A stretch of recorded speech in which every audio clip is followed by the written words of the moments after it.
Idiosyncratic rater bias. Now say that 3 times fast. Let's take a look at this bias and how it's affecting your performance data. Imagine you're a manager, and while you excel at project management, you know almost nothing about computer programming.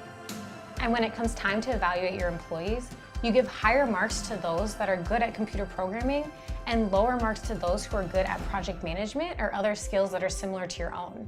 This is called idiosyncratic rater bias. And what it means is that our ratings are likely to tell us more about the person giving the ratings than the person who's actually being rated. And this is a huge problem if we want to have objective performance data. So here's one way to limit the effects of idiosyncratic rater bias. People are better at evaluating their own intentions than they are the performance of others. So the key here is to rewrite our performance evaluation questions so that they're from the manager's perspective. If this sounds confusing, take a look at these 3 questions from the Culture Amp platform and feel free to utilize them in your own performance reviews. If this person resigned, I would do anything to retain them. I would always want this person on my team. I would hire this person again.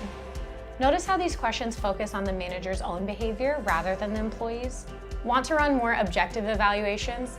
Culture Amp can help you reduce bias and run fair performance reviews. Create evaluation templates to ensure consistency across your organization.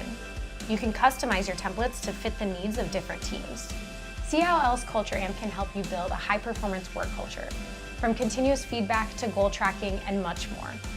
Visit the link in the description to watch the video.